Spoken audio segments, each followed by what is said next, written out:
Okay, are you ready? Did you look at the handouts? Because we will have a test. Okay. Life is not easy. So before we start, let me ask you a question. Okay, how many of you have done personality tests in your life? For example, online, you saw like they ask you some questions, there's some pictures and some colors you choose, and it tells you what kind of person you are. Have you done that? No, lucky you. Okay, because I'm a behavior scientist. I love personality tests. I need to do one whenever I see one.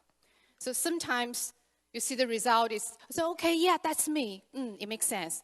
But sometimes when you read the results and what kind of person you are, you say, no, that's totally not me. It's liar. Okay. So here I want to share with you my favorite personality test. Are you ready? Okay, so I need your help. Can you just fold your arms? Yeah, fold your arms. Okay. Okay. So now you see which arm is on top. Okay. And you see people around you. Do you have the same arm on top? Okay. So here's the result. It's my favorite part. Those of you whose left arm is on top. Okay, I have really strange here. Okay. Then you're more likely to be in a supporting role in organizations. For example, teachers, consultants, sales representatives. And on the other hand, those of you who have your right arm on top, you're more likely to take a leading role. You're more likely to be leaders, CEOs. Actually, it's not true. I made it up. So lesson number 1, if anyone tells you that they can tell your personality just by one gesture, either they know nothing about personality or they're liars. Okay. Keeping that in mind today, we're going to talk about what is personality. And I'll introduce you one of the most popular and scientific personality tests. Okay. So before we start with this personality, there's a book saying there are 2 kinds of people on this planet. Let's see what are those people. Okay? Some people tell time in the afternoon, they read at 3:49 p.m. And some people, they prefer to use 15:49. Some people use watch to tell time, like me, yeah? And some people just use their phones to tell time. Okay. Some people just need 1 alarm clock to get up.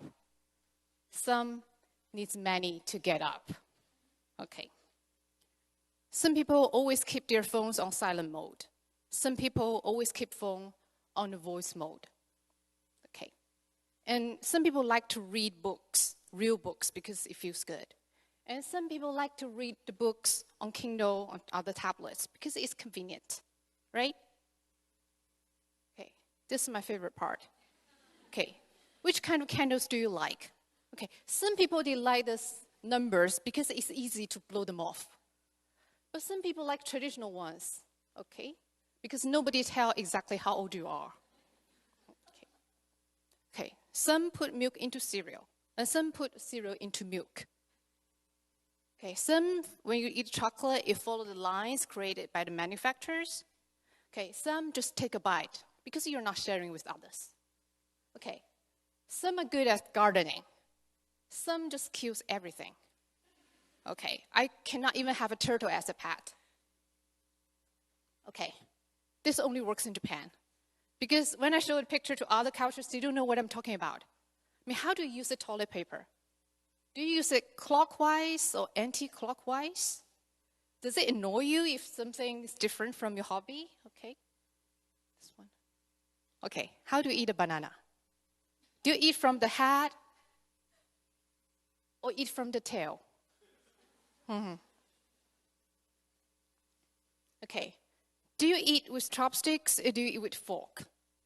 And all this are just preferences, like how you fold your arms. And these preferences, these different combinations made who we are, and we call it personality. So in definition, personality is a unique combination of emotional, thoughts, behavioral patterns that influence how you interact with others and how you solve problems. In other words, personality is our natural way of doing things. It's how we interact with your friends, how we solve problems. Because we need personality to predict individual behavior, right? That's why we want to know our personality, and we may need to know others' personality so we know what kind of choice, what kind of things they will do.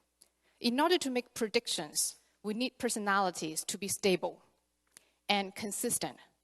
For example, we say this person is talkative. Probably he or she is talkative across different situations. He's talkative at home, he's talkative in classroom, he's talkative outside when he was giving the speech. So we need personality. We want to study it because it's a stable pattern and consistent within us. And you will ask, how do we categorize personalities? Because we're human beings, we like to categorize things. Okay, there's a favorite quote about personality is, there are three kinds of people on this planet: those who can count and those who cannot. Okay, you need to, anyway. So there are different personality types, and these are the popular ones that we use in organizations and by researchers. This one called Mbti, it categorizes our personalities into 16 types. And there are also Big Five model, which is also very popular. It categorizes our personality into 5 types. And there are Holland 6 types. And they related individual personalities to certain jobs that's suitable to that people with that personality. And at last, there's follow one called emotional intelligence. It measures how good you know or understand about your own emotions, others' emotions. How well can you control your own emotions? Today, because of time limit, lucky you, will only talk about MBTI. Okay, so let's see what MBTI is. MBTI stands for Myers-Briggs Types Indicator. Actually, it's a questionnaire. It consists of around 100 questions. And this MBTI was developed by a mother and daughter during the World War II. Because at the time, most of men were at war. But the companies, the factories, they need workers. So they have to recruit women. But at that time, during World War II, most women didn't have work experience. So the companies, they didn't know where to send, what position, what jobs to give these women. So the mother and daughter, Myers-Briggs, they came up with an idea. Okay, they would ask these women to fill out the questionnaires and then tell what kind of personality they have. And they send these women to different jobs, positions, based on their personalities. And that's how Myers-Briggs Type Indicator came about. Okay, so in this Myers-Briggs Type Indicator, MBTI, it measures, it uses 4 dimensions. So it captures 4 types of preferences individuals have.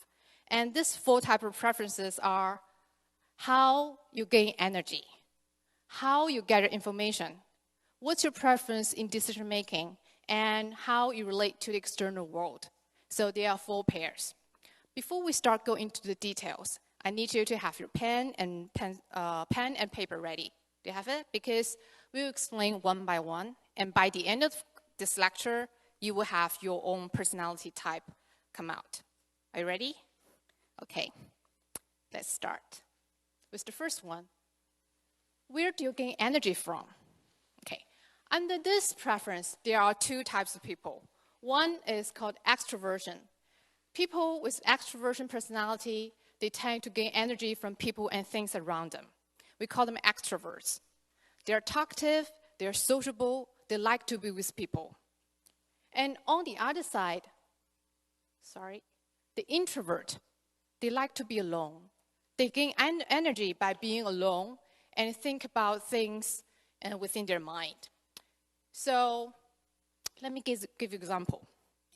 You just had a really busy and tired week, and now it's weekend. So how would you spend the weekend? Do you want to call your friends and have a lot of activities with them? Or you want to stay alone, have a peaceful time, and that's how you regain your energy? If you want to be with your friends, and probably you're more likely to be an extroversion So you write an E, letter E stands for extroversion on your paper. But if you prefer to be alone, you want your own time, you need to gain energy back by thinking about things, sort things out, then you're more likely to be an introvert. So you write an I on the paper. Are we getting there? So now you decide whether you think about it, whether you are extroversion or you're on the introversion side. Okay, next. Then how are you taking information? Every day we face a lot of information. What do you pay attention to? For the sensing type, they prefer to gather data focusing on the standard routine based on factual data. They pay attention to facts. They pay attention to details when they are giving information. But on the other hand, the intuition type, they gather information, they focus on the big pictures, and they focus on the relationship between things. Okay, let me give an example. Here, look at this picture. Do you think it's daytime or nighttime in the picture? It doesn't have on your notes because this is a test. Okay, I'll give you 3 seconds. Okay, time is up. And those of you who say, I need more time, probably you are a sensing type because you try to figure out, try to look for the details, the facts that can back up your conclusion, whether you're trying to find the traces, maybe lights and the color of the windows to see whether it was daytime or nighttime. But on the other hand, I'm sure some of you just look at the picture and say, I don't know, I just feel it's daytime or I feel it's nighttime. I just have a feeling. It's my gut feeling. And if you're this kind of person, then you're more on the intuition side. Okay, so if you are detail-focused, you want to see facts when you're analyzing information, then you are a sensing type. You write an S on the paper.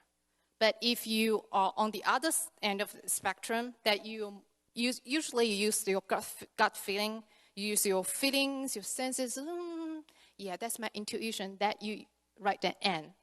Usually we use the initial, but we already used I for introversion. So here, N stands for intuition. So now you should have 2 letters on your paper. Okay? Okay, the third one. How do you make decisions? For the thinking type, they prefer to make decisions following logic and rational decisions. There must be reason they make these kind of decisions. So when they make decisions, they try to be logic, they try to be reasonable, and there must be a cause-effect logic, and they want a systematic way of gathering data. And as for the feeling type, when they make decisions, it's based on their values, their principles, and their relations with others. They care about others' relations and others' feelings. So for feeling type, people more think them as caring, empathetic. Let me give an example. Suppose that you need to play basketball in your PE class, okay, and you need to choose your teammate. So there are 2 persons you can choose from. One is Nana-jiang, and the other is Haji-jiang. Okay. So for Nana-jiang, you know that she's really good at basketball. But for Haji-jiang, you're not sure if she's good at basketball or not. But she is a good friend, and she really wants to play in the same team with you. So who would you choose? And those of you choose Nana-jiang, and you're probably more likely to be thinking type, because you're more likely to win if you team up with Nana-jiang. And if you choose Haji-jiang, there's nothing wrong about it. It's just personal choice. It's like folding arms. It's your preference. That you're more likely to be a feeling type, because she's your friend and really doesn't want to upset her. So for those who choose Nana-jiang, you write a T on your paper. And those who chose F, you write an F on your paper. It means that you are a feeling type. Okay. Finally, the last one. How you deal with the world. For a judging type, they deal with world in a planned and orderly way. They want orders. They want to make plans, and they can stick to the plans. Like this. 1, 2, 3, 4, and deadline. And for the perceiving type, of course you know, that we're spontaneous, we're flexible. We don't like to make plans because we want to be creative. We don't bound by other rules. We just go with the flow. Okay. If you have difficulty figuring out whether you are a judging type or perceiving type, let me give an example. We all have summer holidays, right? And for the judging type, they will have plans, like how to finish their homework during summer holiday. So by week 1, they finish this part. Week 2, week 3, and week 4, okay. And before the semester starts, they are okay. But for the judging type, I'm not sure we have judging type here. For week 1, it's for rest. Okay, for week 2, it's for fun. For week 3, we prepare to do some homework, but there's always something jumping in, so we tend to do other things. And for week 4, it's full of pain and tears. Okay. The things for judging type is that it happens each and every year. Okay. So now you decide whether you are a judging type or perceiving type. Okay, judging type, they make plans, and they stick to the plan. And perceiving type, we don't like plans. What's that? A plan? Nothing. Okay. So now, hope you have already have 4 letters. And this is our Mbti. It categorizes your personality's preferences into 4 pairs. Source of energy, either you're extroversion or introversion. Way of gathering information, if you like details, you're like sensing. If you like big pictures, then you're intuition type. For decision-making style, if you follow the logic, details, facts, then you like to be a thinking type. If you follow your feelings and care about others, then you're a feeling type. And at last, how you relate to the external world. If you like to make plans and you're an orderly person, organized person, then you're a judgment type. And if you're spontaneous, like me, then you are perception type. So there are 2 by 2 by 2 by 2, they're altogether 16 types. Okay. Did you get your personality type? Okay. So let's see, these 4 types of preference come together in a magical way. And here are some of the examples. So what does these letters mean? Okay. For example, this person, we call this is an Intj type. Do we have Intj type here? Okay. So Intj here means I means introversion. You like to be alone. N means intuition. You focus on bigger pictures. T means you think and you're trying to make logical decisions. And your decisions are not influenced by your feelings. And J means judgment, you're an orderly person. And this kind of people with this kind of personality, they are orderly, they have the overall picture of things, and they tend to keep their plan, they make plans and keep to the plans. They're strategic, they're reliable, and people call them visionaries. And let's see another one. This is ESTJ. E, extroversion. S, sensing, means details. T means thinking, logical. And J is judgment, orderly. And they're organizers. They're trustworthy. Once they promise they do something, they'll see to the end of it. I'm sure that some of you falls into the other categories. We will not go into them one by one.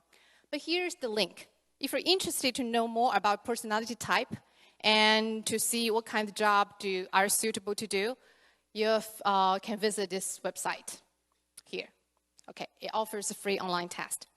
So here's about MBTI, then how we understand the numbers and how do we interpret those numbers. Before we finish, there's one last activity that I want to help with me. Can you just clap your hands? Mm-hmm. You probably don't realize actually you have a preference for that. And then you try the other way around and clap hard. And see how different it feels. You clap again. Another way around. First, when you clap, usually you have one hand on top of another, right?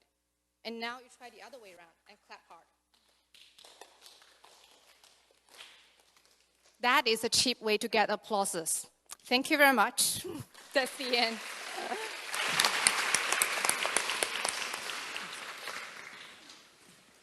Thank you, Yuyun. It was a great lecture. どうでしたか、皆さん。わかりましたか？